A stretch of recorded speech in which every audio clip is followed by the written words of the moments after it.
Burris, number 44, Burris. It's first.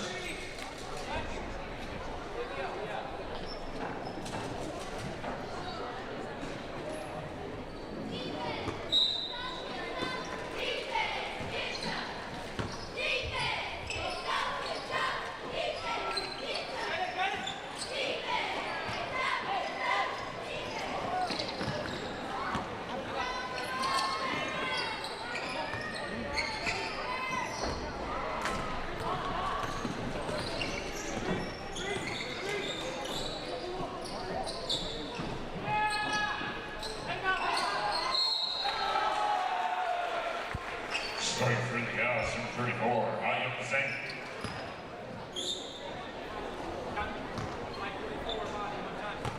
Foul Burris, number 44, Durham, the second.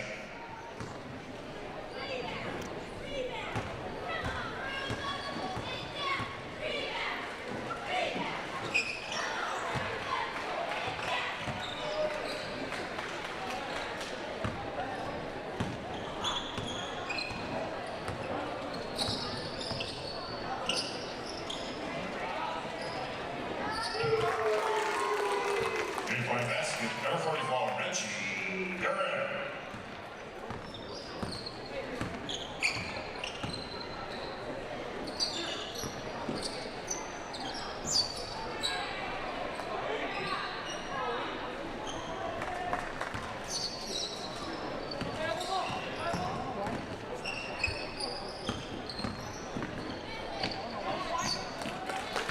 Scoring for the Bruins, number 32, Jake Miller with assist. Tumor.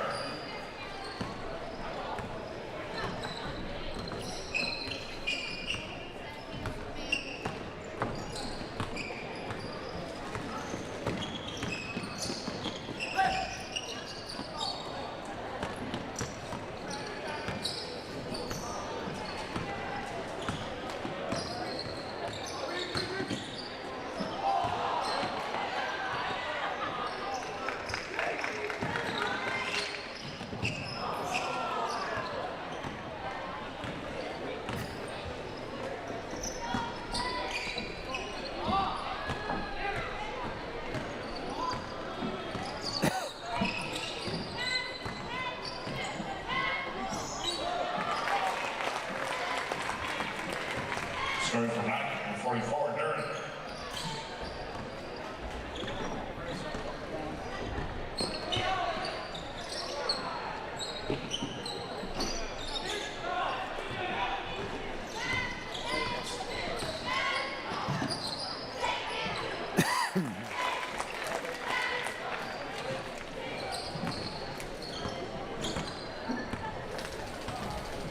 Starting from Blackford, 32, Dylan.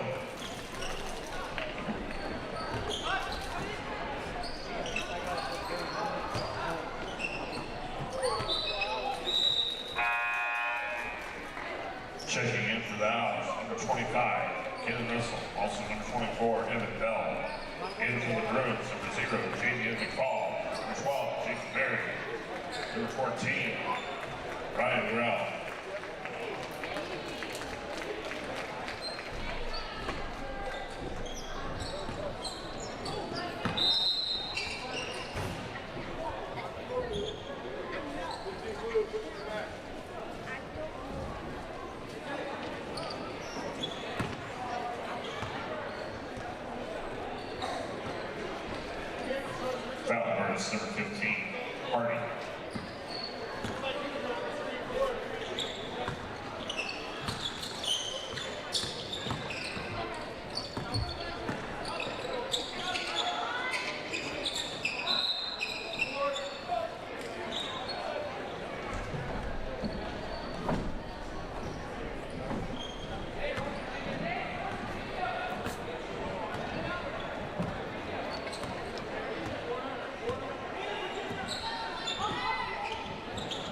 Lee.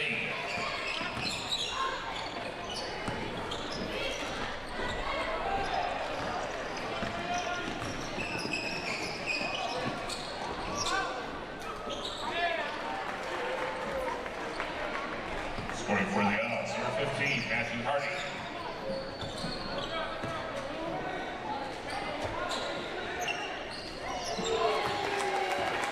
Baseline basket, number 12, Jacob Berry.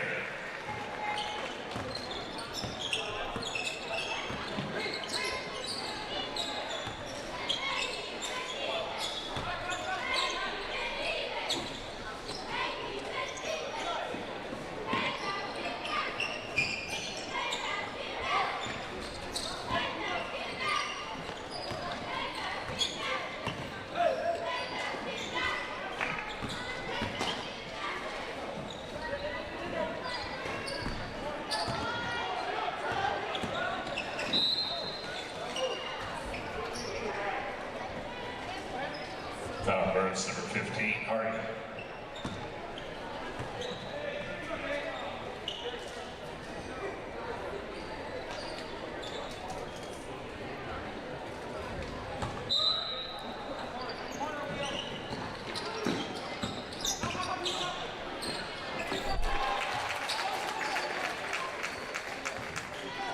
Scoring for the Burris, J. Young McFall.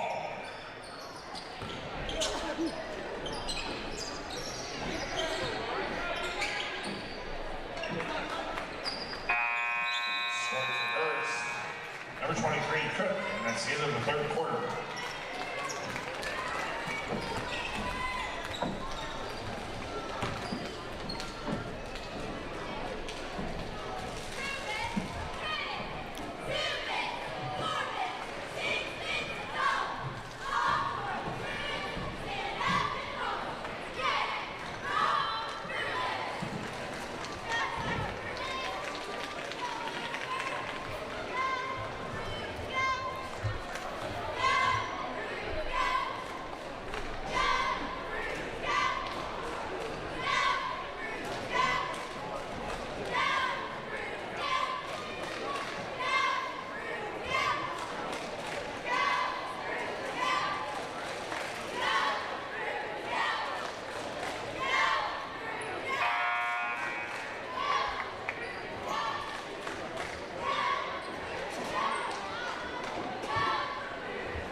Scoring for the Bruins, number 33, Elijah Morgan.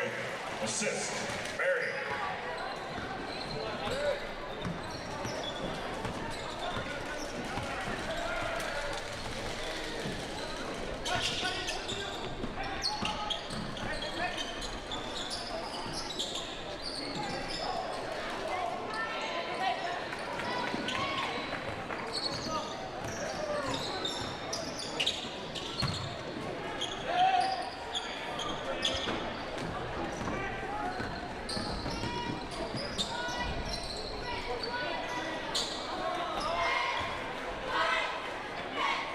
Scoring for the Owls, number 12, Lincoln Frost.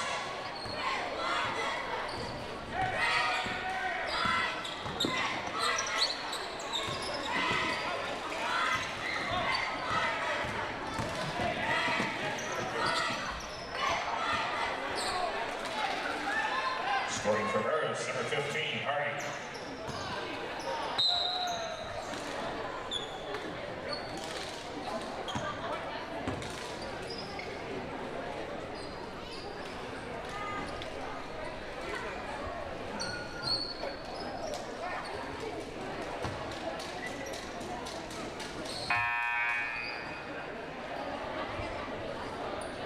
Checking back in for the Bruins, number 4, Kendall Timmer.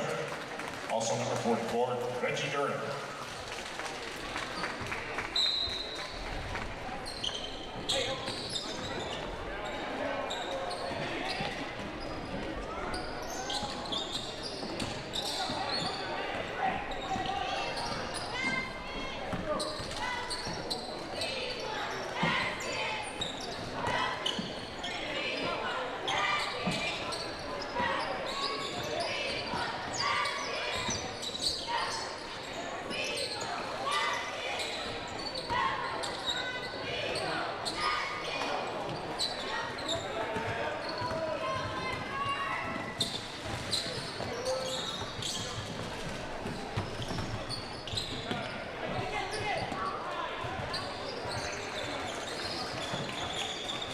Scoring for the Owls, number 12, Frost.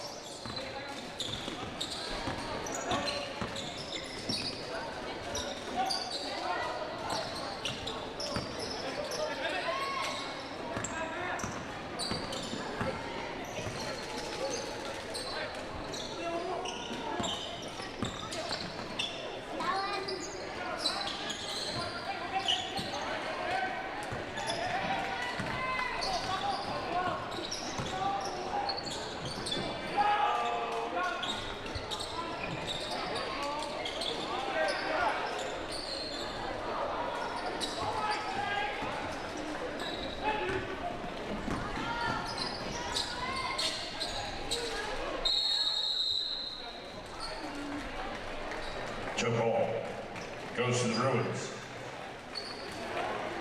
At this time, I'd like all winter sports seniors and their parents to report to the hallway outside the northeast corner of the gym near the main office. All winter sports seniors and their parents.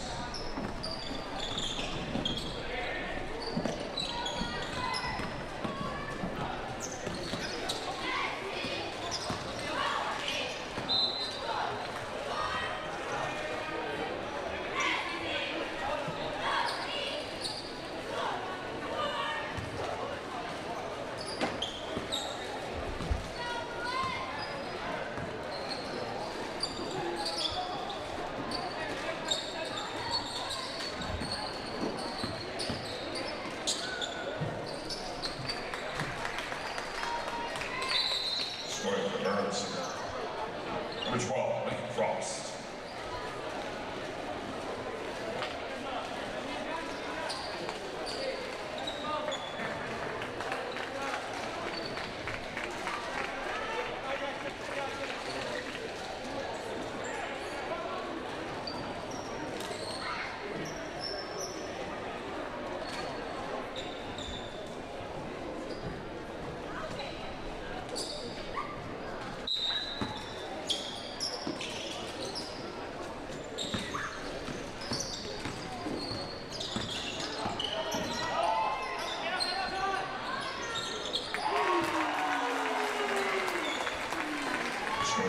Number 12, Jacob Berry.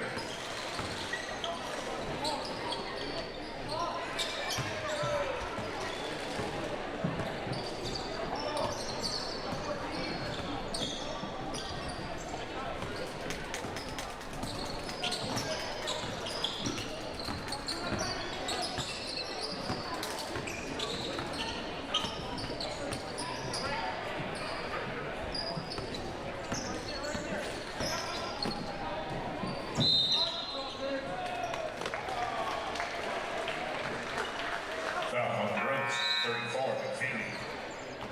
Checking in for Burris, number 2, Seth Simpson.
Scoring for Burris.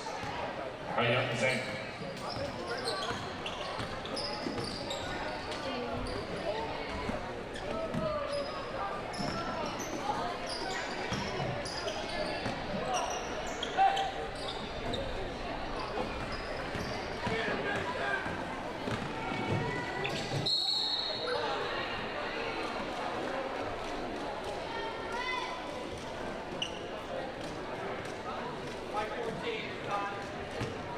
Bruins, number 14, Burrell. At the line for the Owls, number 15, Hardy.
Tonight we are recognizing our winter sport athletes from the boys and girls swim teams, wrestling teams, basketball, cheerleading squad, and pep band.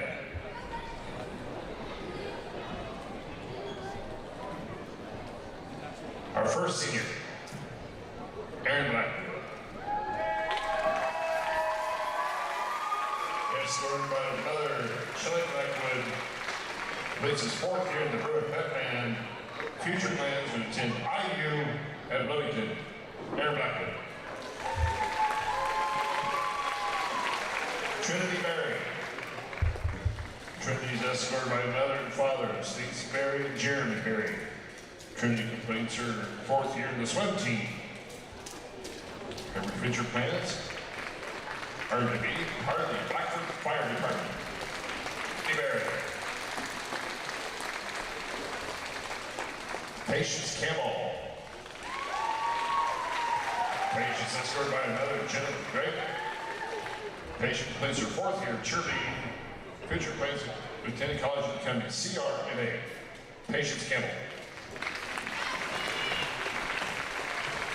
Evan Charney. Evan is escorted by his mother and father, Rick and Terry Charney. He completes his 4th year as a member of the pep band. Evan future plans is he wants to be a union carpenter. Evan Charney.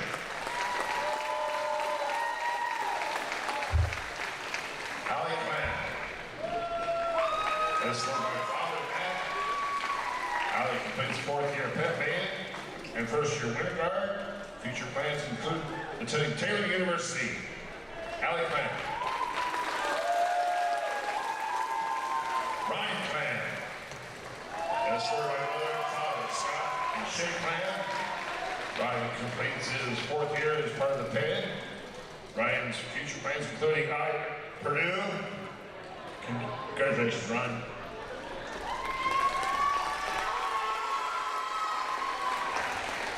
Cody Cook.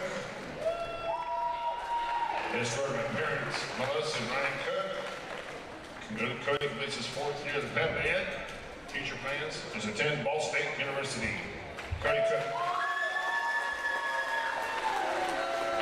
Charlie Crabtree. Escorted by parents, Ryan and Amber Crabtree. Charlie completes his 4th year as pep band. Charlie's future plans include attending Purdue University.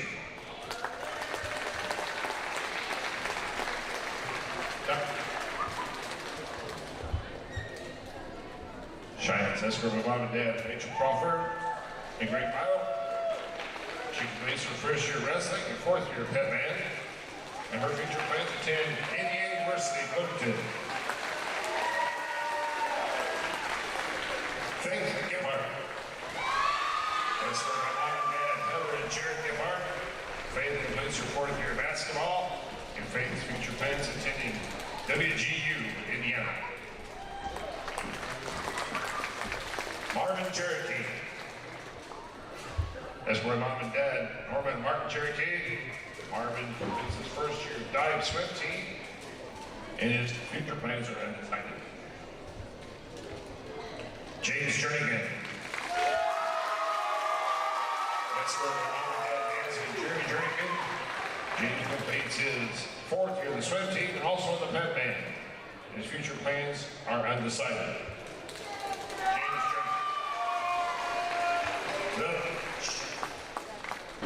Escorted by mother and father, Helen Page. Lily completes her 4th year pep band. Future plans is to attend Vincennes University. Deanne McConnell. Escorted by mom and dad, Teresa and Carrie McConnell. Deanne completes his 4th year pep band. His future plans attend IU Bloomington. Deanne McConnell. Laura McVicker. Escorted by mother, Mary McVicker. Laura completes her 2nd year's wrestling, 6th year pep band. Laura, future plans, wants to go to Ivy Tech to be a paramedic and also be a firefighter for Blackford. Abby Myro. Escorted by mom and dad, Sarah and Bobby.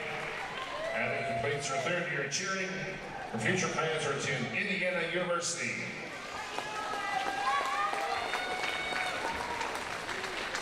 Ivan Schlander.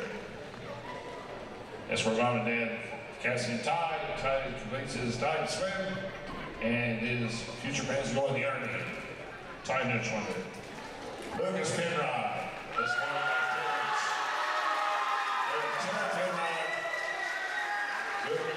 Lucas completes his 4th year pep band and he plans on attending Ball State University to become a teacher.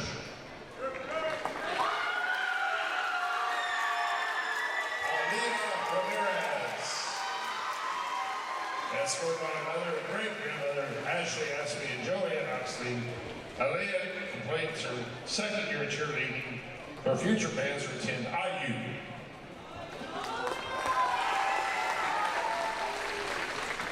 Macy Reeder. Escorted by mom, Randy Reeder. Maisie completes her third-year pep band, and the boys basketball manager.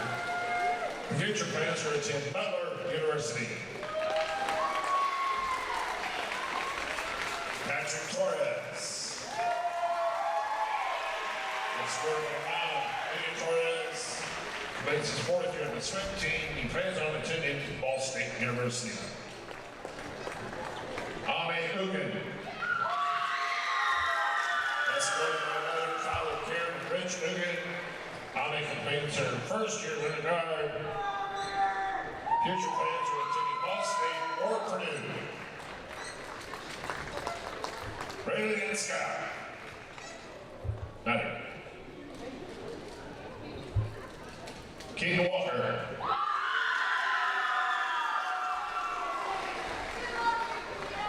Go back. Rayleigh is here. That's where my mom and dad, Randy and Lawrence Vinscott. She completes her second year of basketball. Future plans to go to Earl College. Brandon Scott. Keaton Walker. That's where my mom and dad, Michelle and Dur Walker, completes a sixth-year pep band, planning on attending University of Indianapolis for physical therapy. Ashton Moxley.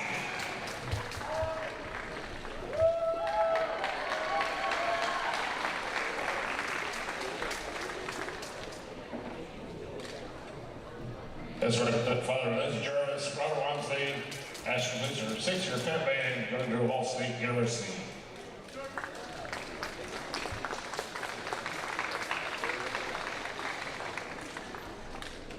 Chloe Wicker. That's for Brother Father William Amy Wicker. Chloe completes her fourth year of basketball. Her future plans are attending school to become an elementary educator. Kevin Collin. That's for my mom and dad, Shannon and James Collin. Completes his fourth year of boys basketball.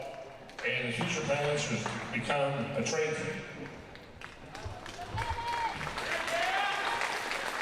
Ethan Morris. That's for my mom and dad, Justin Morris, Randy Banner, and Randy Banner. Ethan's future plans are to attend Ball State and to complete the fourth year of basketball. Vince Oxley. That's scored by John Meager and dad Chad Oxley. Vince completes his fourth year of boys basketball. In his future plans, he wants to be a heavy equipment operator. Keane Wells. That's their father, stepfather, mother, Eric Strait, Sean Sherwell, mother Ina Wells. Kid completes his fourth year of basketball, and Kid wants to work on the railroad and continue family farming. These are the seniors. Let's give a round of applause.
set a school record for best defensive average, holding opponents to only 32.7 points per game. They also set the record for team steals in the season with a total of 325. There were also two Lady Bruins who set individual records. Sydney Morris set the single season field goal percentage record, shooting 69.7% from the field, breaking her own record of 59%. She also set the single season steals record of 123. Sydney Morris.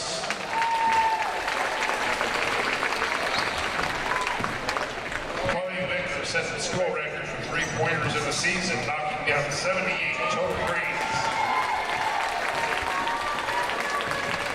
She also set the record for highest three-point shooting percentage with a season average of 44%.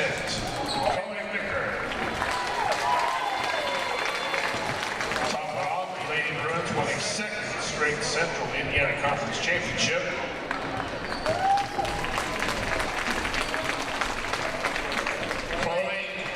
Sydney both all-conference. Savannah, Raymond, and Scott all-conference honorable mention. So that's here for the 23-24 Lady Bruins basketball.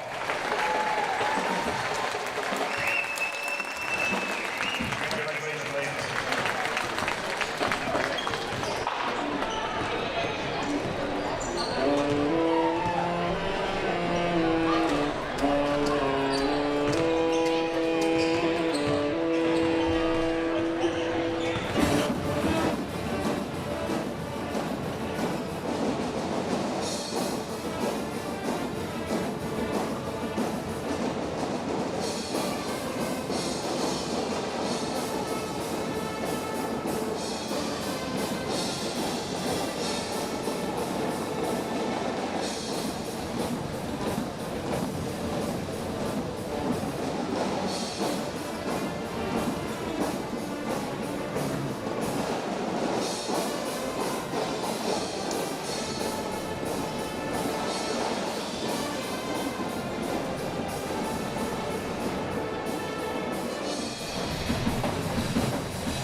Well, welcome to Blackford High School this evening as the Blackford Boys Varsity Bruins will host the Muncie Burris Owls in its final regular season contest of the 2023-2024 season. The Bruins come in just over 500 with a 12-10 record, while the Owls have struggled a little bit more. They're 4-17. Their wins this year coming over Anderson Prep, Mississinawa Valley of Ohio, Indianapolis International, and Randolph Southern.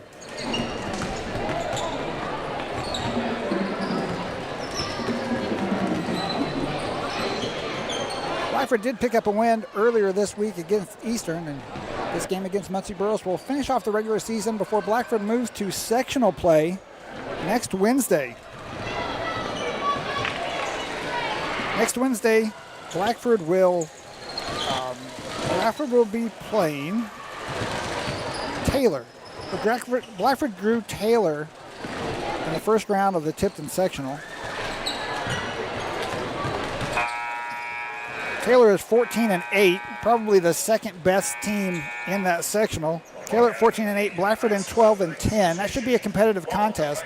If the Bruins could advance past that, they would take on the winner of the Madison Grant Eastbrook game. Blackford has beaten both of those teams earlier this season, so Blackford has a reasonable chance against Taylor, a good chance in that second round game against Madison Grant or Eastbrook, and that would put them in the final Saturday night, Keith, where most likely the Bruins would face the 21-1 Tipton Blue Devils. I call that an even contest. An even contest. Well, earlier this season, Tipton and Blackford did face each other. Tipton came out on top relatively easily than that one, 79-64. But you never know, come sectional time and you get to a sectional final with a big crowd, anything could happen. That's why they play the game, and that's why we went to Purdue. So earlier tonight, if you weren't with us The seniors on all of the winter sports and the band were recognized. You can go back if you want to check any of that out. If you joined us just recently, you can go back at any time and review that. The girls team was also recognized for their accomplishments this year. The girls made it to the sectional finals before falling in a thrilling quadruple overtime contest to the Eastbrook Panthers. The Bruins did manage to tie for the Central Indiana Conference Championship this season, their second conference championship in a row. Senior Chloe Wicker set the single season mark for most three-point baskets made, as well as the highest three-point shooting percentage. So she wasn't just chucking them all up there, Keith. Those were good shots. Oh, yeah. Shooting over 40% to make over 70 three-pointers. And we don't want to make any promises, but there is a slight chance we may be able to have an on-air personality or an interview with some of the girls. We will endeavor to see if we can't get some of them up here to chat maybe a little bit later. But in the record-setting category, Sydney Morris also set 2 records for Blackford. She topped her own mark, which she set 2 seasons in a row. So 3 seasons in a row, she set the highest field goal shooting percentage mark for the Blackford Bruins. So over 50% the last 2 years. This year, over 60%.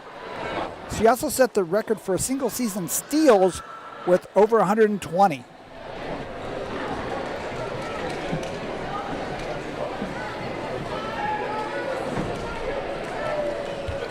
It's kind of an electric mood here tonight. There's a lot of energy in the building. As the conference are represented by members of the Blackford JROTC, we ask you please remain standing until the callers have left the floor. The members of the JROTC tonight include Trinity Berry, Aubrey Shockley, Crystal Bell, Chloe Smith, and Ami Ugan. The anthem will be played tonight by the Blackford Pep Band under the direction of Mr. Moses Pitman.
Now let's meet our visiting Burris.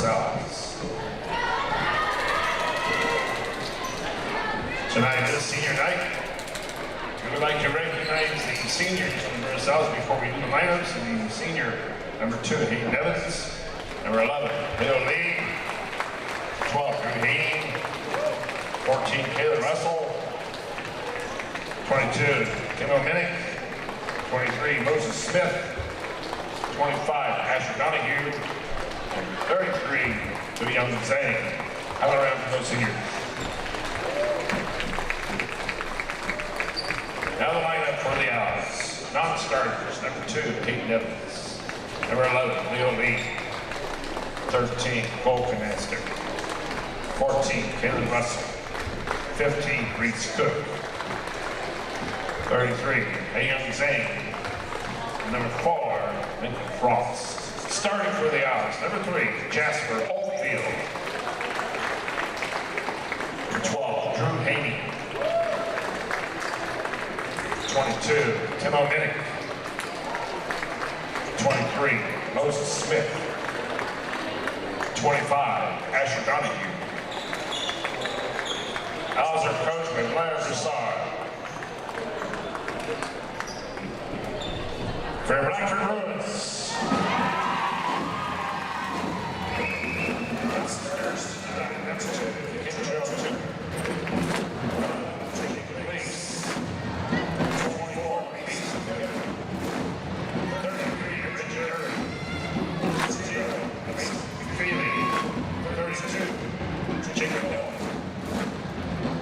Starting for the Bruins tonight. 6'3" junior.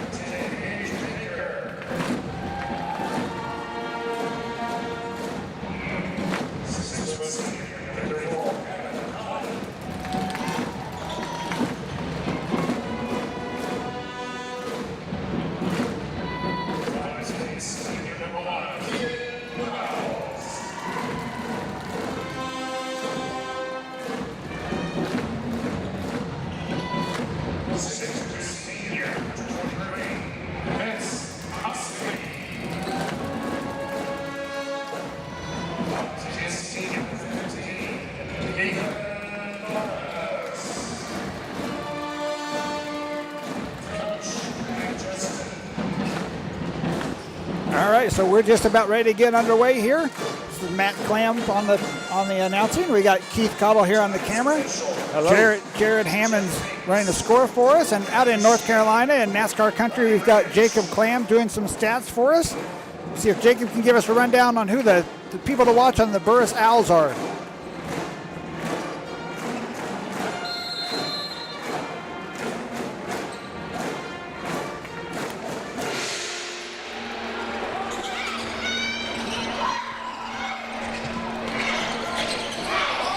Sounds like we weren't able to get Jacob right away here. So Blackford gets a steal. That's Morris. He's going to get the layup, and Blackford's off to an early 2-0 lead. Not a good sign for Burris. It's going to be a struggle for the Owls this evening, I'm afraid.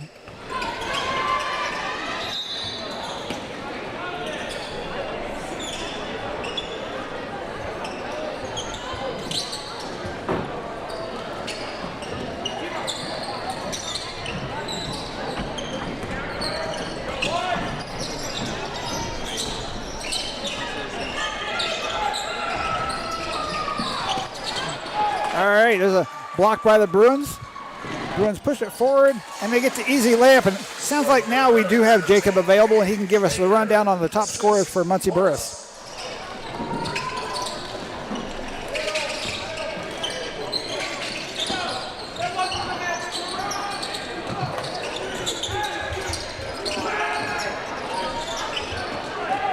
That's a three from the corner, missed by Donahue. Blackford with another quick bucket, and the Owls will take a timeout as things have not started well. Blackford off to a 6-0 quick lead. Timeout, Burris. 30 seconds timeout.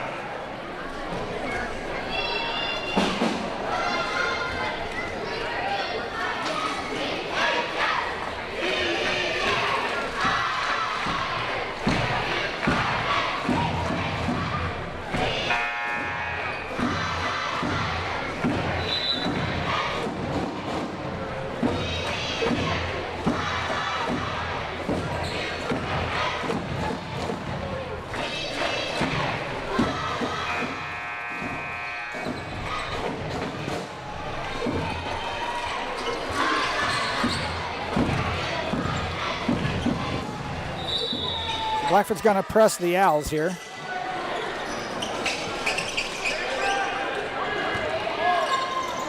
And Blackford does get the quick steal. Another basket. It's quickly 8-0.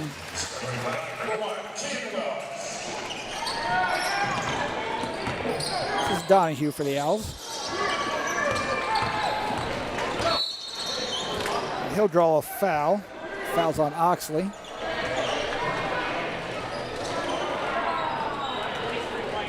So 8 quick points here in the first minute and a half for Blackford.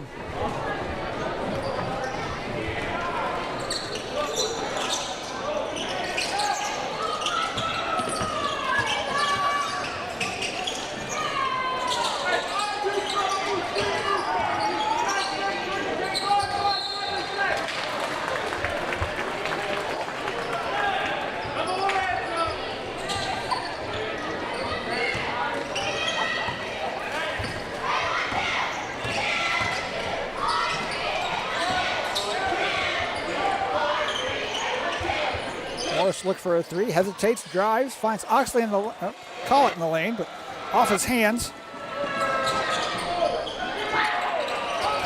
Burris with a miss, but they get an offensive rebound. Donahue will drive, forces his way to the basket. He gets it up off the glass, and it rolls off the backside. Rebound by Collett.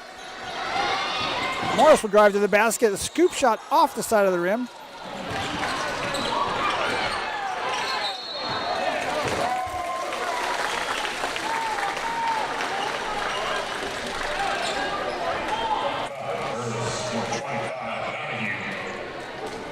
At the line for Burris, number 15, Morris.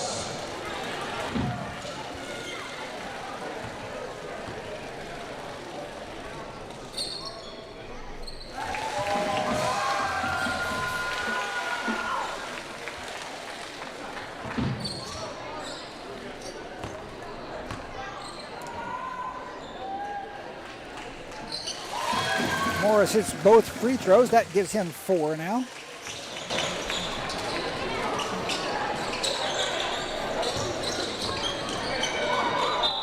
Call it with the bump. He's not called for the foul, but the ball is knocked out of bounds by the Bruins. We'll stay with Muncie. Burris.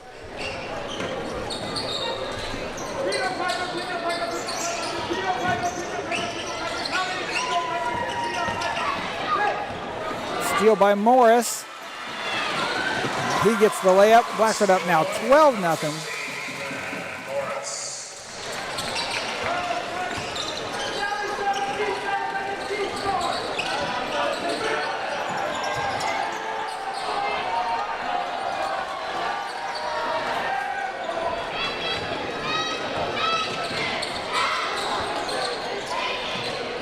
Blackford with a shot from the left corner. That's good. That's Gage Baker. That's 5 for Baker. Blackford defense still applying the defensive pressure. Burris gets the drive, and they get their first basket. That's Hayden Evans, I believe. Blackford quickly back down the floor. Wells with an easy basket. That's 4 for Wells. Blackford keeps the pressure on. Wells with the steal, gets it to Baker in the lane.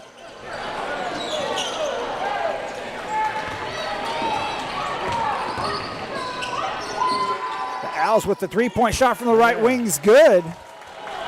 And Muncie Burris now starting to get their offense moving a little bit. That 3 from the corners by Drew Haney.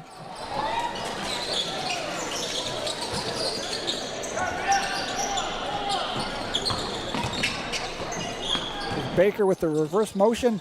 The ball blocked by Donahue. Donahue's going to force the action here. He gets into the lane, kicks it back out. Oh, good pass. Back to Donahue down on the block, and he gets the jump shot to go in. That's his first bucket. That's trailing by 10, 17-7.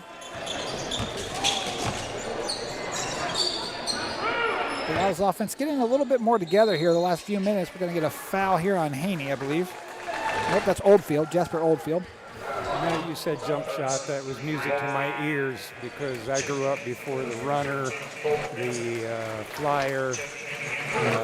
The jump shot was the only shot you had. You squared yourself up with a basket and you let it go. Oh, Owls appeared to have a breakaway there, but a shot blocked by Wells. Wasn't thought about the three.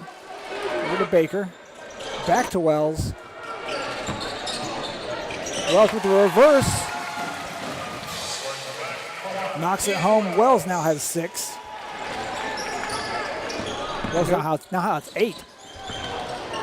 I noticed Wells is sporting his monochromatic look tonight. Solid white. Shoes. Matching shoes tonight, yep. Does have his trademark arm sleeve going. No, I'm sorry, that's Ethan Morris.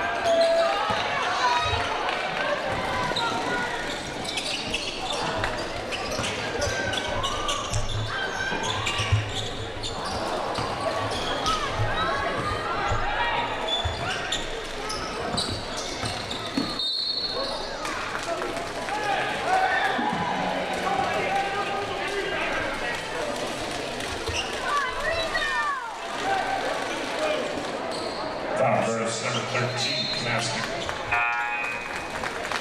Checking back in from Burris, number 23, Oxley.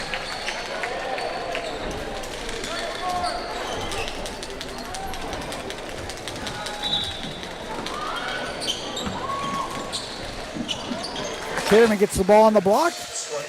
He lays it off the glass. That's the first point for Kitterman, I believe. It is.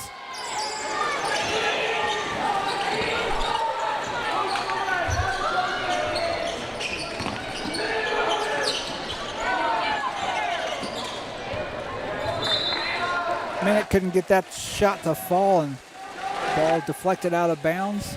And we go to Blackford. Blackford leading 21-7, a minute and a half here to go in the first quarter.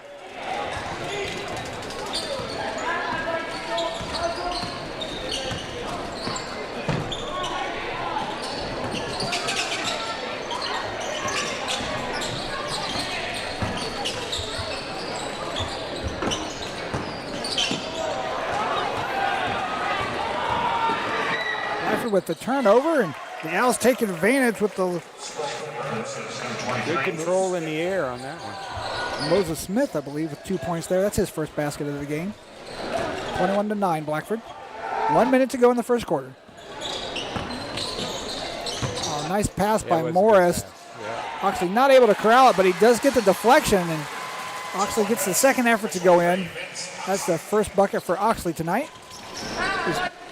Donahue on the drive. Ball thrown to Jacob Lease. Lease looking for a hole, decides to pull it back out. Ethan Morris will drive the left side of the lane, kick it out.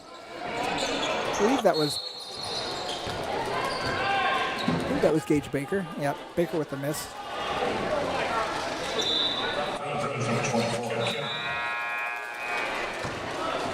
Checking back in for Blackford.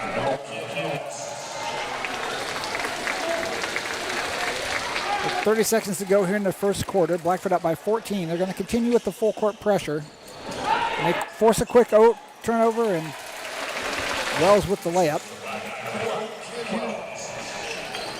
That keeps the pressure on. Muncie would like to get to double digits here before the end of the quarter. They are able to draw the foul.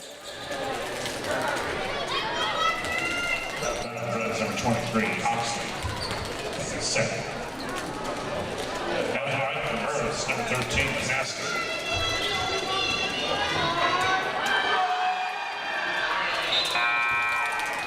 Checking back in for Blackford, number 34, Kevin Collins.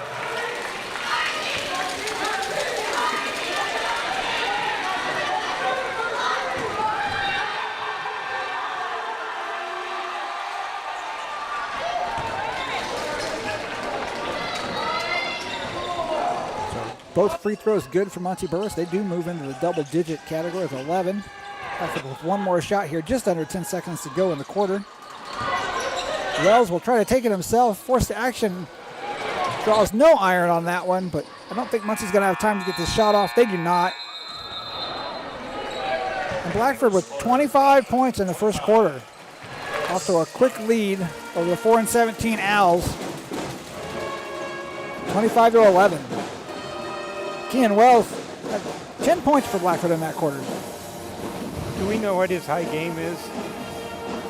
I don't know. I may take a flyer here and make a prediction. I'm sure we'll get that here shortly.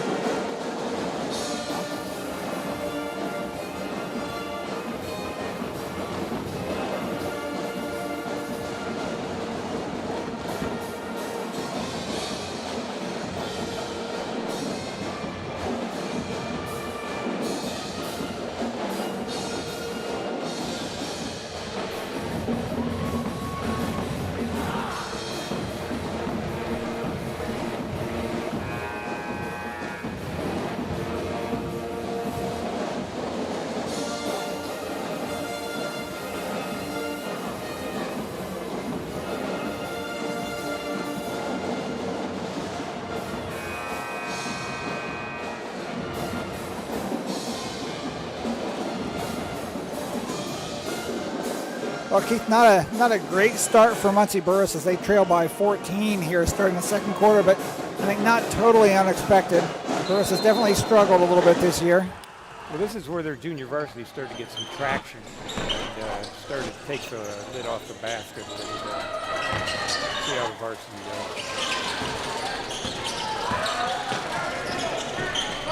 goes. Baker with the fake, steps in the jump shot, a little short. Fight for the rebound. Baker does end up with it. Skip pass stolen by Muncie.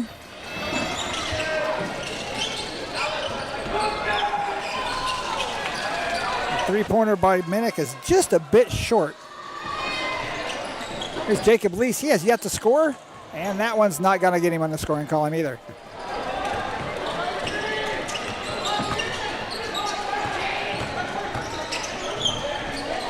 Donahue with the drive spin and shot off the back iron.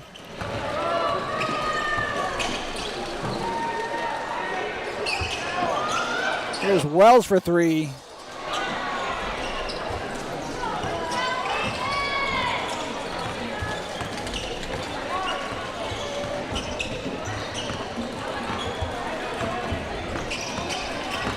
Donahue with the drive, laid up with the left hand, off the mark.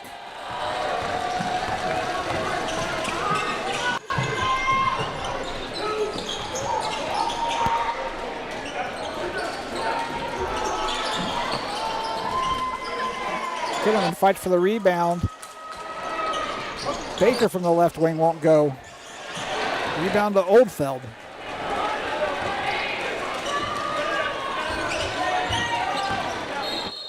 Oldfeld with the drive, draws a foul on Kitterman.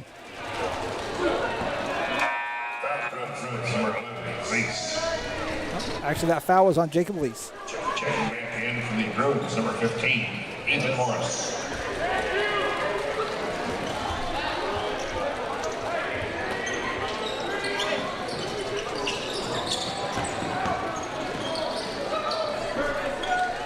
Cole Canatzer with the miss. Offensive rebound put back by Donahue. Muncie Burris cuts the lead to 12. So far, Blackford has not scored in this quarter. Just slightly over 2 minutes in.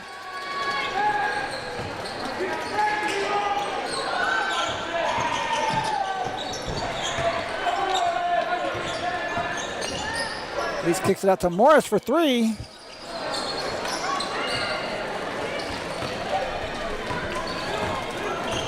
Donahue looks to attack. Kicks it out to the corner. And the three is good. That three by Minnick cuts the Bruin lead to single digits. It's down to 9 now. Jacob Lease will try his own three-pointer. It's off the back iron. Rebound to Collett. He's called for traveling. A little over 5 minutes to go in the first half. Muncie Burris on a little bit of a run here. They've outscored Blackford 5-0 in this quarter. Cutting that lead down to 9.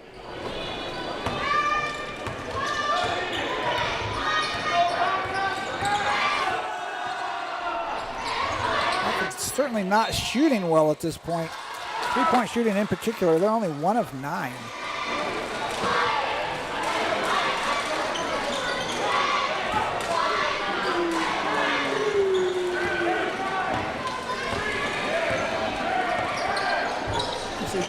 Keith Burris on a 7-0 run, according to our remote statistician. Drive by Wells, jump shot is off the mark. Burris with a chance to cut further into the lead. Get a foul, I believe, on Kean Wells as he tried to poke it away. It's just the first foul of the quarter for Blackford, so no shots, just be inbounding from the sideline. Nick fights Donahue in the paint. He'll spin. A hook shot's no good. Call it with the rebound.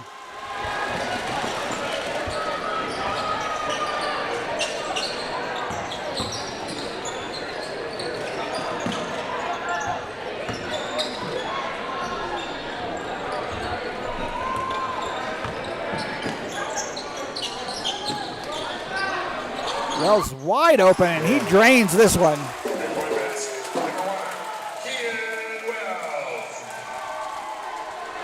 That was Wells. And that's 13 for Wells. Muncie been doing a good job preventing the turnovers here for the last few minutes as they close that gap. Season high is 19 points so far. And that is his career high as well. Going to make a prediction here tonight, Matt. Career high for Wells.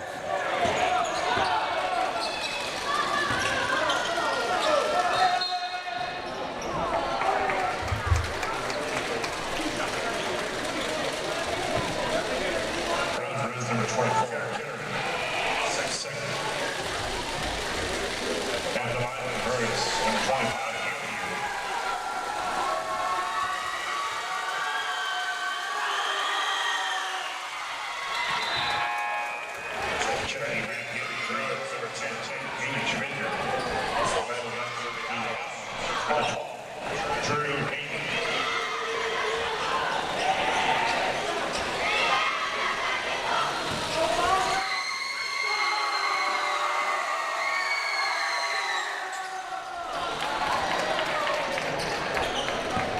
Donahue hits the second and pulls the Owls back to within 10, 28-18. 3.5 to go in the first half.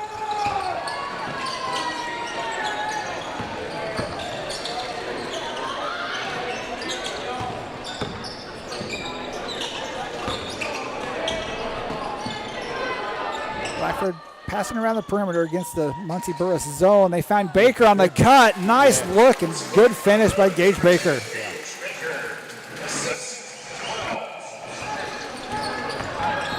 Donahue's double team, but he splits the double team and reach-in foul called on Wells. As well as a second foul. He's going to play the total game. Actually 4 fouls on Blackford this quarter where Muncie Burris had 0. Donahue will try a 3. That would have been a big bucket, but it's not to be. Blackford up 12, looking to push it up even further now.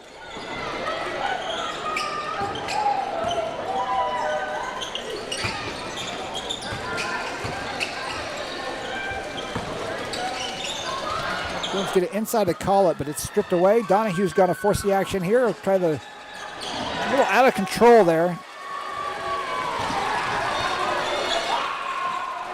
Jacob Lease. This time he gets it to fall. That's Lease's first point of the night.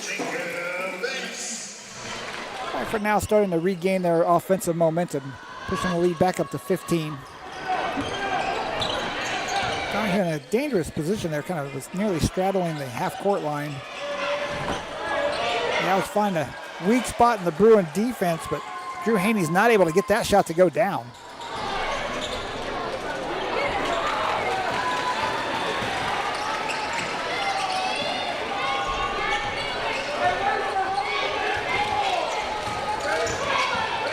Donahue will drive on, call it, spin. Hand that off to Moses Smith. Actually, to Minnick. No, that was Smith. Smith gets the basket. That's 4 points for him for tonight. And have a timeout. Matt, since you asked me what my high game was, I will tell you it was 2. 2, very Yeah, nice. Yeah, on 4 occasions. 2 points or 2 minutes? they about equate, yes. That hurts, but it's true.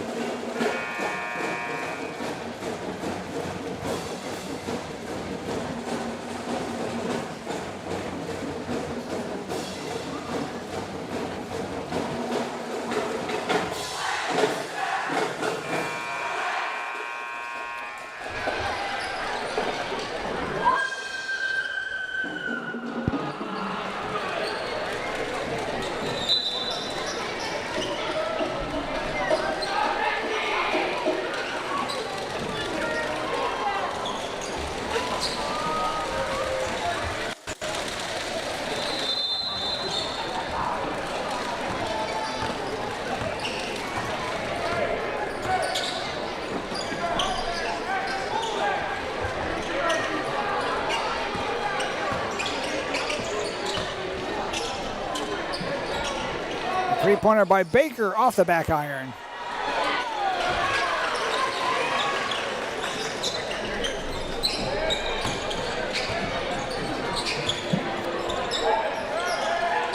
Wells wants it. Ethan Morris, that shot well off the mark. Rebound by Donahue for Muncie.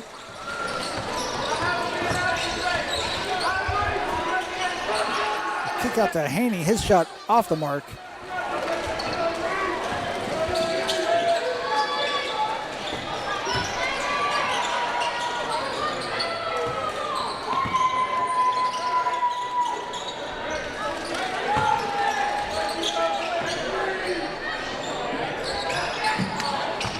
Three-pointer by Lease off the mark.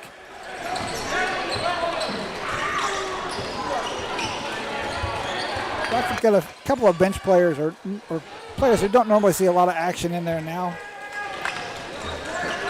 Dillon and Duran, 32 and 33.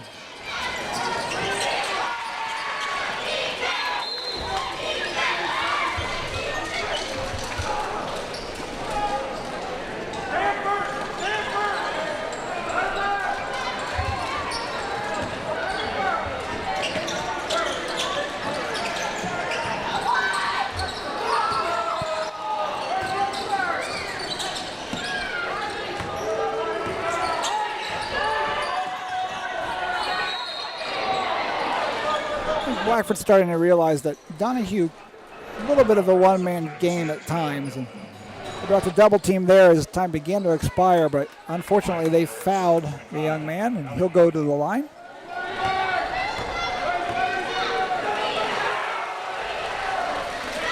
Donahue hits the first one. He's now got 6 points tonight.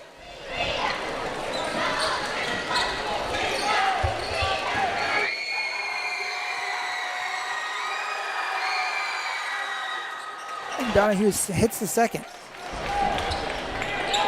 Blackford needs a quick shot. At least we'll throw it up from the half-court logo. Came up just a bit short. At halftime, Blackford leads Muncie Burris Owls 33-22. So the sectional draw was earlier this week. This is Blackford's final regular season game. And they'll have the weekend off before sectional play starts next weekend or next week. Wednesday at 6 o'clock at Tipton, Blackford will take on Taylor. Taylor is 14 and 8 on the season. Blackford 12 and 10. You'd think that'd be a fairly competitive contest. Blackford can beat Taylor. They would then move on to face the winner of Madison Grant Eastbrook. That game would be Friday night. Blackford has already beaten both of those teams earlier this season. If Blackford could come away with a win Friday, they would move to the sectional championship Saturday night, where most likely they would be facing the Tipton Blue Devils. Tipton 21 and 1 this season. Tipton and Blackford did face each other earlier this year. Tipton coming away with a 79-64 victory on that occasion.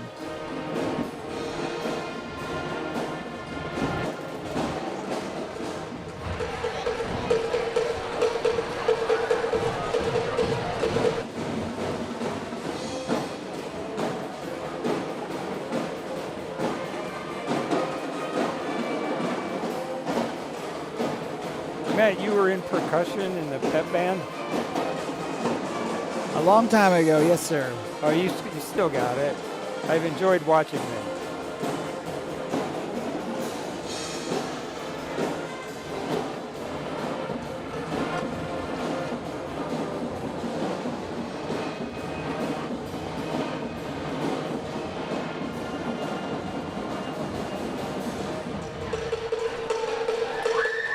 Did you play cowbell?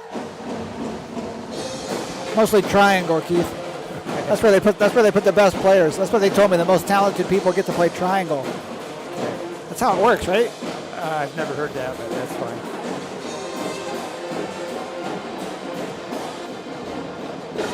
fine. I mean, if you look over there, Keith, do you even see a triangle? They don't even have anybody good enough to play the triangle. They retired it. Yeah, it takes the amount of skill required to do that. It's very, very high.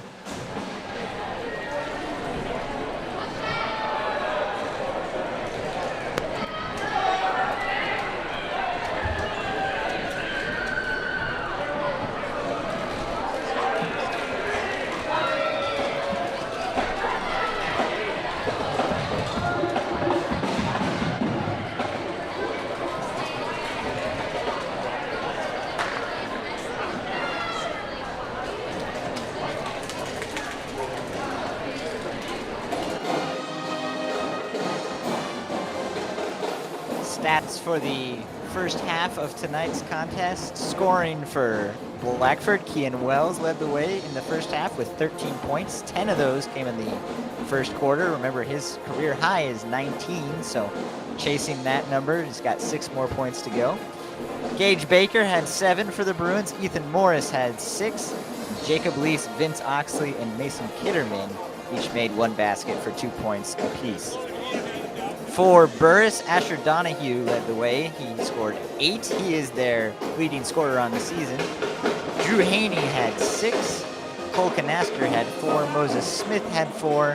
Hayden Evans had 4.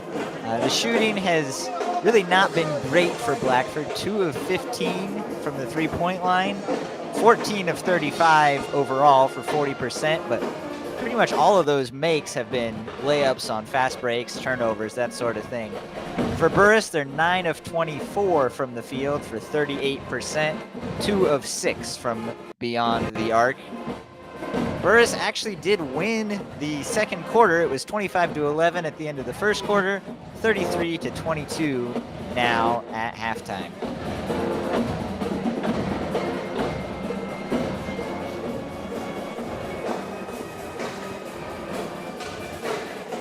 Jacob, I don't know how much delay you have there, but did you have a career high for Kean Wells earlier? Yes, he did. I believe it was 19 points. Yeah, his career high is 19.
Hey, Jacob, can you hear us and can you interact with any reasonable delay here? I'd kind of like to get a NASCAR update from you.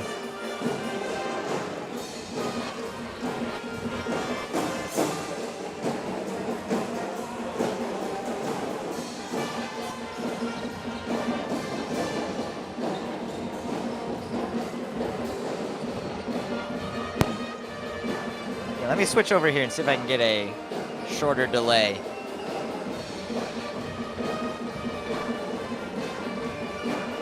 All right, you got me now? Yeah, we got you now. So for those of you who aren't aware, Jacob's been working with the Front Row Motorsports team on the 38 NASCAR of Todd Gilliland. And this was Jacob's first experience this year at Daytona this last weekend. So, Jacob, can you give us an update? How did the Daytona 500 go for your team?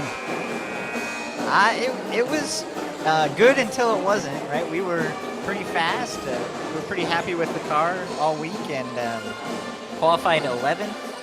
And we're running up at the front for a lot of the race and had a chance. We were there in the first 2 or 3 rows with about 10 laps to go and got caught up in the big one. And it's just the way it goes there at Daytona. But yeah, it was a really good car and we were really happy with the pace, but rough ending, but that's the way it goes. So you're in Charlotte and you'll fly out tomorrow morning to Atlanta for the race this weekend? That's right, yeah. We'll fly out tomorrow morning, qualify on Saturday, and then racing again on Sunday. How's the team feel about their chances at Atlanta? How similar or dissimilar is it from Daytona? It's a very similar style of racing now. Handling's a little more important, I think, at Atlanta than at Daytona, but yeah, we feel pretty good about our program, and we know that we can build speedway cars that are competitive now, so yeah, we're excited. All right, Jacob. Well, we're going to have Coach Dugan, the girls' coach, here a little bit in the third quarter. If you wouldn't mind chatting with him a little bit. So we'll have him maybe about 2 minutes into the third quarter, and then we'll also see if we can't get maybe a couple of the players up here. Looks like we may have some time to chat. I don't know that the game's going to be super competitive, but if it gets a little more competitive, we'll get back to the game action. So appreciate you spending some time with us.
All right, we're underway here in the third quarter.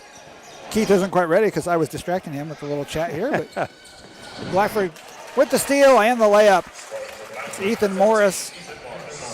That's 8 for Morris now. Blackford up by 13.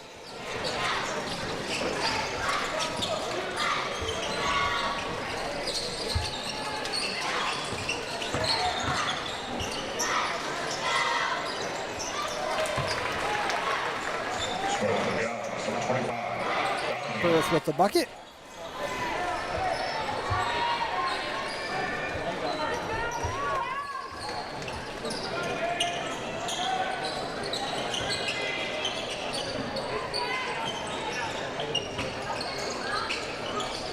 Blackford up by 11 now. Working a little clock. Oxley over to Wells. Wells to Morris. He'll put a 3 up from the left side. It was online, but a little long. Rebound by Collett.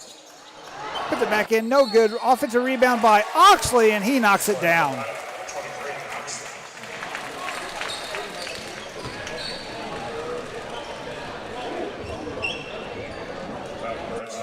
Well, the girls' team was honored here earlier for their success this season.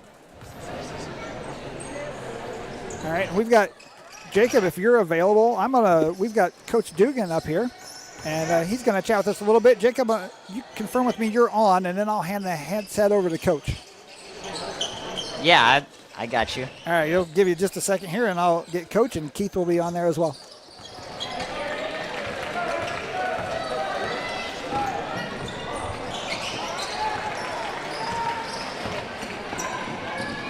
He's tied up at the moment for just a second, but we'll have him during just a minute.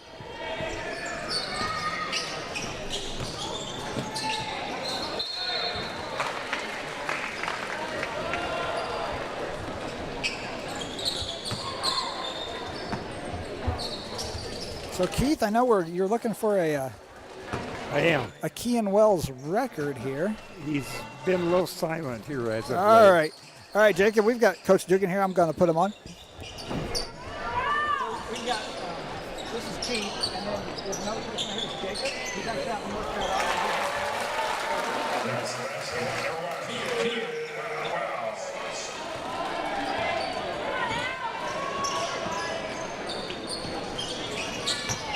Okay, I'm ready. Do you have me, Coach? I got you. All right. Well, thanks for joining us today. Hopefully this interview goes smoothly. This is the first time we've tried to do something like this, but Well, from Blackford yeah. to North Carolina, so we're good. yeah, yep. So if you don't mind, I think a lot of people know about the success of the girls basketball team and know your name, but I don't know if a lot of people know your story. So if you want to introduce yourself and kind of talk about how you came to be the Blackford girls basketball coach. Well, it's a long story. I mean, obviously, I'm familiar with Blackford. I'm an Eastbrook grad. We came to Pizza King a lot, so I know Blackford. My final high school basketball game was a sectional at Blackford. We lost. My oldest daughter's final softball game was at Blackford in the sectional, a 16-inning game. We lost. I have a history with Blackford. Not always on the good side, but I have a history. But I've coached. I started out, I was the chief probation officer of Wabash County, so coaching basketball was never really a thing that was going to happen for me. And one of the schools that I was in needed a basketball coach in Marion, and so they hired me, and I just worked my way up, 7th grade, 8th grade freshman, been a JV coach, I've been a varsity assistant. I thought last year I was at McConaughey, and I thought that was probably going to be the end of it. And then, so I moved to Muncie, and then this job opened up, and luckily I was hired. So I've been a head coach at Southwood. I've been a head coach at Tell City, with down on the river. Been the head coach now here. I've coached at Marion. I've coached at McConaughey. I've coached at Southwood Boys. I've coached in McConaughey Boys. So 30 years of coaching, 19 of boys and 11 with girls. Okay, very, very nice. So this team that you took over, it graduated a lot of people last year, and I think those of us that were paying attention were kind of curious to see how it would go. At what point did you know that this new group was going to be able to handle it and be successful? Well, we played about 30 games this summer in various shootouts and the D1 camp, and we were just noticing that they were finding ways to win. We were doing it with 2 offenses that they ran last year. We hadn't put anything in yet, and they were finding ways to win. And my assistant coach and I were talking. We thought, we can probably win 15 or 16 games with this group. And they just, I thought that once we got them in the gym and we started working on specific things, that we might have a pretty decent team. As it turns out, we started slow. Kokomo beat us in a game that we only scored 30 points in, but they only scored 33. I mean, we knew we were going to play pretty good defensively, and we ended up averaging, our defensive average this year was 32.7, which is a school record. So, and when you've got somebody like Sydney Morris, passing lanes are her thing. So she had for this year, our team had 325 steals. She had 123 of them herself. So we tried to put her in positions where she could succeed defensively. And then we just, I thought the game for us was the Fort Wayne game. They walk out here with 3 kids, 6 foot tall. It was a big monster. They got transferred from Homestead to Wayne, and we beat them by about 40. And all of a sudden, at that point, I thought, okay, we are for real. We can compete. We went over to Alexandria, which is a good team, and beat them on their home floor by 11. And then I knew that we were going to be fine. We've had some games. I thought, the Kokomo game we should have won. The Frankton game we should have won. Those are 2 games that we did stupid things that cost us the game. But all in all, I thought we had a great season, 19-7. That's 56 wins now over 3 years for Blackford. And next year will be interesting because we graduate 8 seniors. So, we were able to reload this year because, yes, we graduated 3,000 points, but we had seniors that were hungry to play basketball. Now we're going to be starting a bunch of juniors next year, so it'll be a whole different story. Yeah, talk about that record-setting defense a little bit. Was that always going to be a focus of yours? Has that defense been a focus of yours in the past, or is it just kind of the way it worked out with the skill sets that we had? I would always tell you that I'm a defensive coach, but you got to have athletes to do it. And this year we had those athletes. We started out this summer. We played a 1-2-2, which is what they had played last year. Because there were so many things that I wanted to put in, I'm not going to reinvent the wheel. If you like this defense and you can play it well, which they did, we just kept it. And then we would start putting in my defense over the course of the year, and then we started going to it mostly, and that's when things picked up. And then when we got to Eastbrook was obviously the best team in the area, so we went man-to-man against them. We practiced all week, and we'd scrimmage the boys' team, the boys' JV team, to get ready for it. And, of course, Eastbrook had only seen us play a zone all year, and so we caught them by surprise.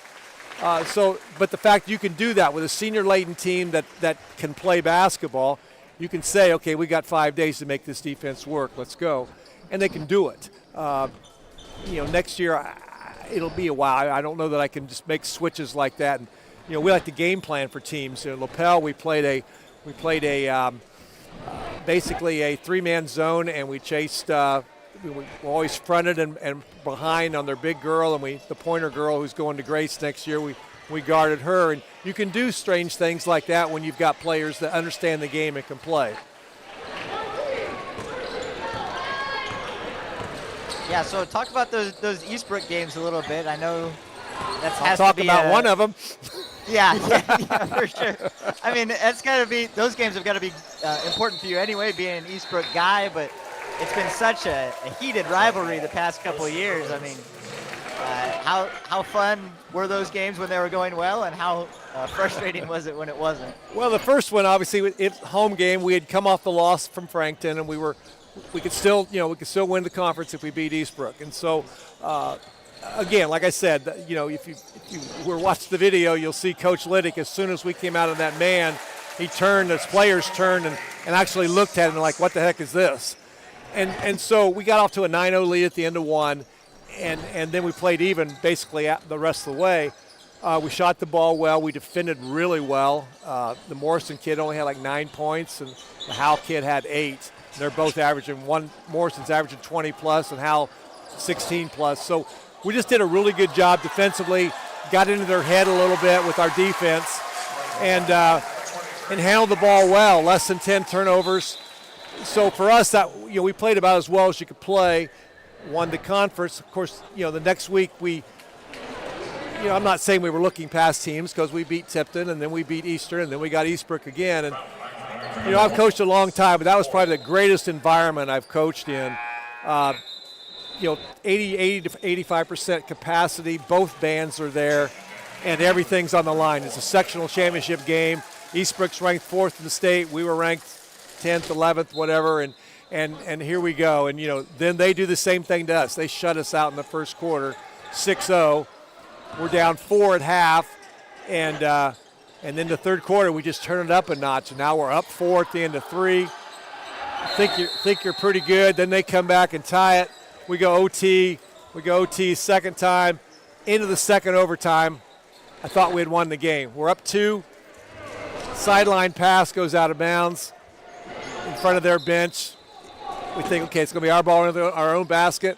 We'll set up Chloe Wicker to get the ball. They're going to foul her. She's going to shoot 2 free throws, and then we're going to stand still because it doesn't matter. And then all of a sudden I see the referee's fist come up. And I'd like to tell you it was a bad call, but unfortunately on our film it doesn't show up. They didn't get the camera switch quick enough. But to me, she stumbled. My girl, Brooklyn McLean, went straight up. The ball went out of bounds. It was a bad call. Anyway, they go down, hit the 2 free throws. Now it's double overtime. We're tied at the end of 3. And then Sydney fouls out. Faith fouls out. Savannah Morris twisted her ankle with about a minute and a half to go in the regulation. And so we're down to 2 starters and 3 bench players. And so at that point, their best player had 4. I was only hoping we could go to a 5th overtime and maybe she would foul out, try to even up the odds a little bit. But, they ended up beating us by 4. It was an outstanding game. We came on the wrong end of it, but I don't think anybody that was in that gym will ever forget that game.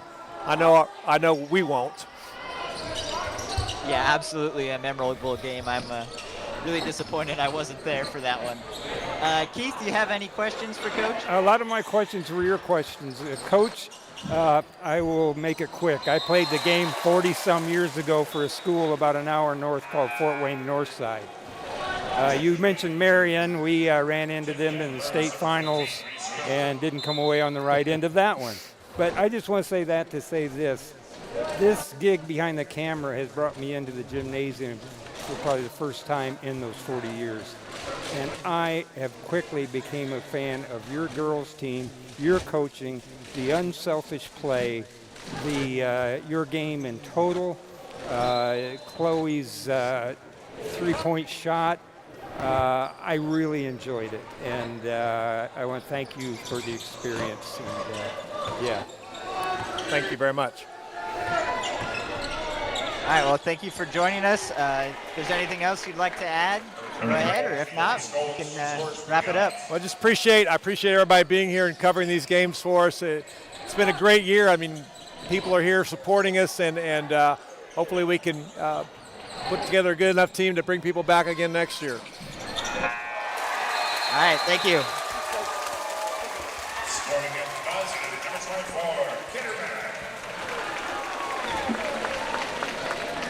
All right, well, that was Coach Dugan of the Blackford Lady Bruins, Central Indiana Conference champions 2 years in a row. If you've been watching, Blackford has continued to pretty much dominate this third quarter as they've moved out now to a 29-point lead as we head into the fourth quarter. Keith, I did see that Ethan Morris at least tied his record. it's going to happen. Well, did they call it goaltending? I was a little confused. I think we have to look at the camera, but I think it was the goaltending. He came from behind him and pinned it to the backboard. Well, did they call it a goaltend? I wasn't sure if they added, because I did not see those points get added to the board. So I'm wondering if he has 19 or maybe he does have 21. But either way, we'll just make sure he gets another couple of points so that we know for sure. Oh, yeah.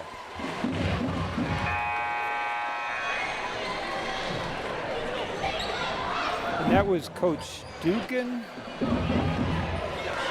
I enjoyed that very much.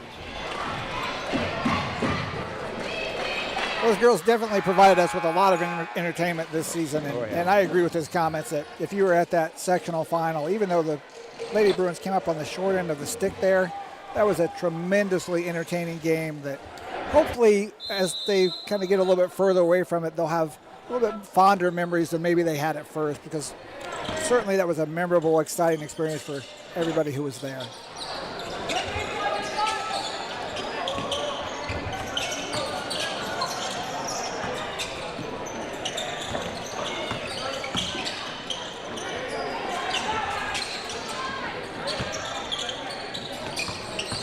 Collett gets in the lane, tosses up the runner, knocks it home. Collett's got 2, but Keith, I haven't really noticed as we were talking to Coach Dugan here. Vince Oxley now has 15. I'm not sure what his high is. Be interested to see if maybe Jake can get that for us, but it's a very good night for Vince Oxley.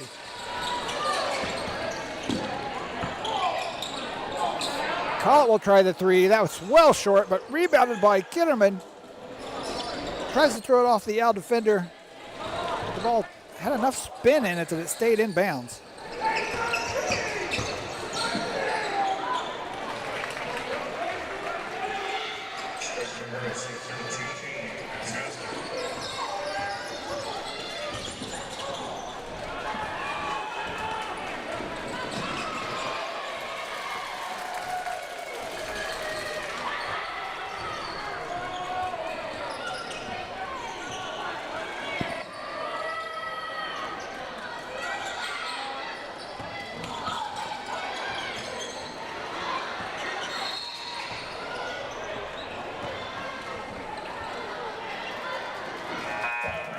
Number 34. Checking back in the road lineup, number 1, Keelan Wells.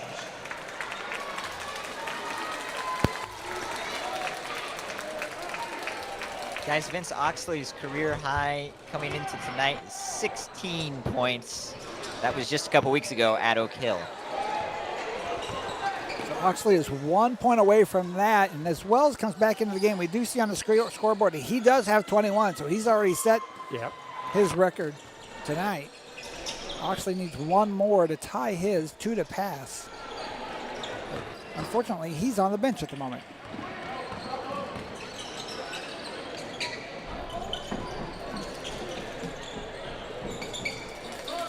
As Ethan Morris was ready for that one. He splashes it home. Blackford now up 32, Keith, and I'm not even going to put the comfort zone calculation up because we've been in that for some time. Okay. 3 from the corner by Cook is good for Muncie Burris.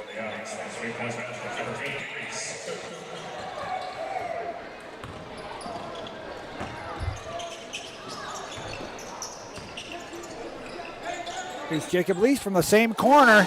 It's the hot corner now, Keith. Okay.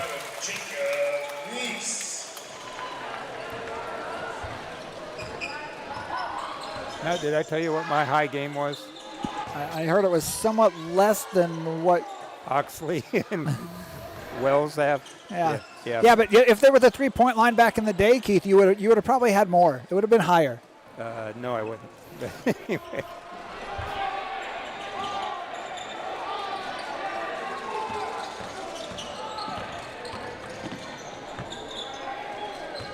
Actually, I take that back. There was one shot that would have qualified. There's Kitterman muscles his way in. Oh, that ball in and out.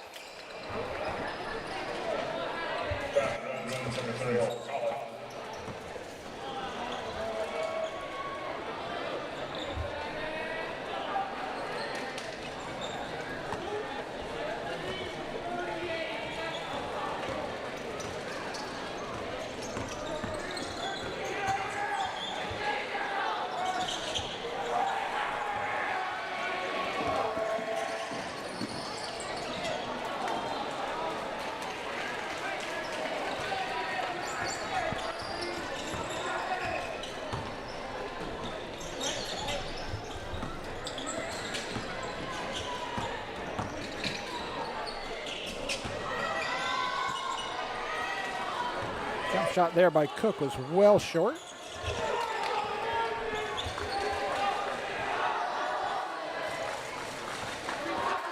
Ethan Morris will set the offense for Blackford, leading by 32. Here's Lease wide open on the left side. He knocks down the 15-foot jump shot.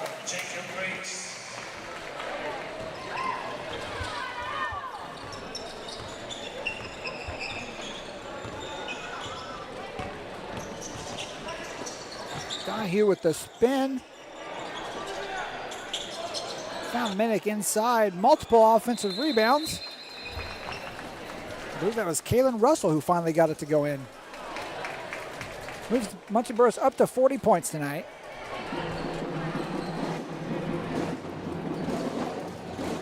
So are we comforted?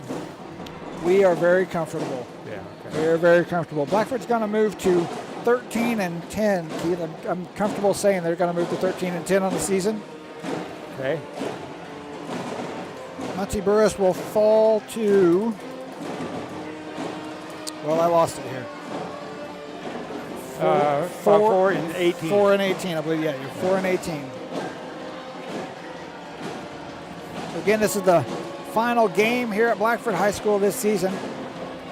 The boys will start sectional play next Wednesday.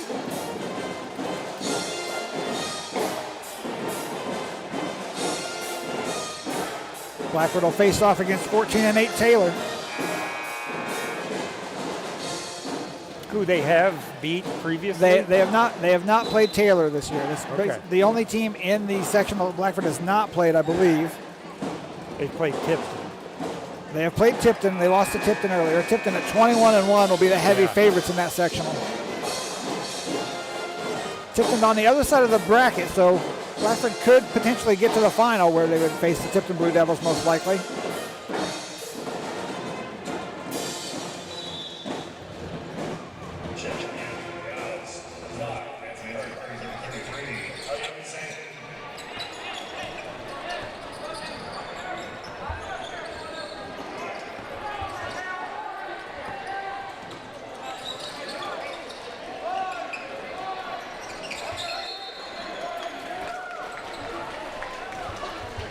Keith, Vince Oxley has returned to the game, so he will have a shot to go for the career high here. Scoreboard, I'm not sure, is updating the current lineup, so we can't really see how many points he has right now. He was 1 under his career record. Call it nice jump stop in the lane. Shot won't go. Good rebound by Wells. Another rebound by Wells, and he gets it to go, and he adds to his career, or season high at least, at 23 tonight.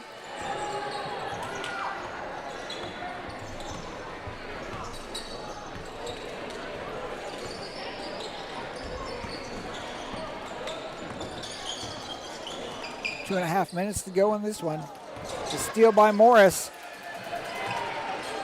Oh, it looked like he thought about maybe trying to go for a dunk there. At the last minute, decided it wasn't going to happen. Went to lay it up, and it just rolled off the rim. This time, Jacob Lease gets the steal, and he gets the layup. Ethan Morris applying quite a bit of defensive pressure there, considering the team's up by 36 points. And he's called for the foul, and it looks like we're going to get substitutions. The seniors are going to come out of this one. This is when I went into the game. So congratulations to the seniors on their career here at Blackford High School. Best of luck in the sectional next week.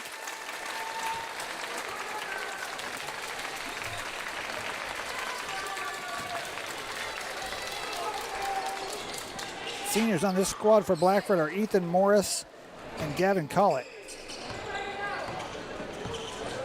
And Kean Wells.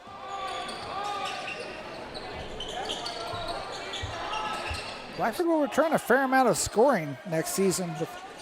Gage Baker's a junior. Jacob Lease is just a junior. Mason Kitterman just a sophomore.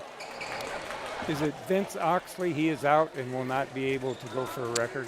That is correct. The senior got to come out for his applause, and that will deny him a chance to go for to get that one more basket to get his record high.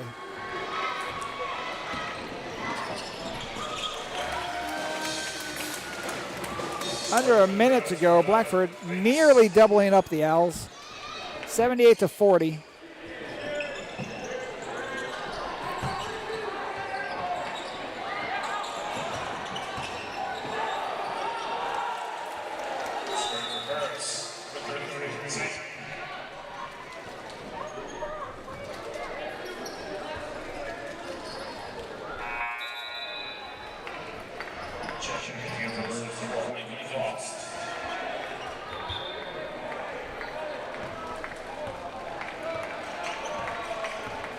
We had a good turnout in the student section tonight, as it was FFA week at Blackford, and I believe today was Hawaiian Day. So, is that it? Fair amount of Hawaiian shirts there. I'm not sure what the noisemakers are they're using now, but one of the better student section turnouts we've had this year is Blackford will run out the clock.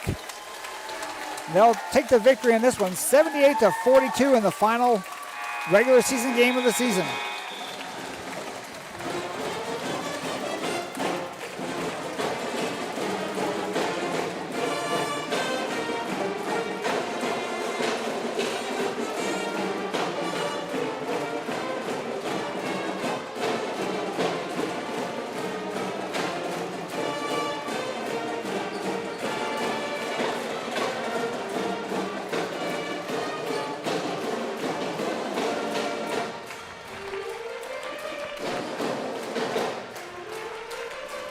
appreciate Coach Dugan, the girls varsity coach, for coming up and chatting with us a little bit in the third quarter tonight. Yeah, I enjoyed that.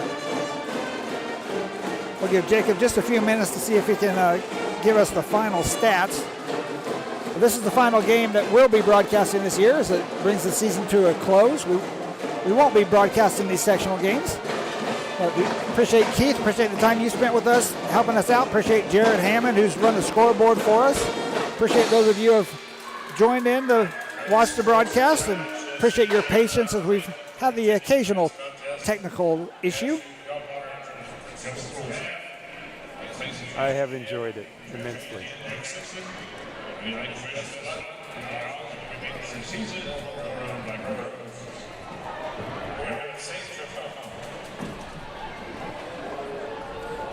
Well, Jacob, are you able to bring us any final stats?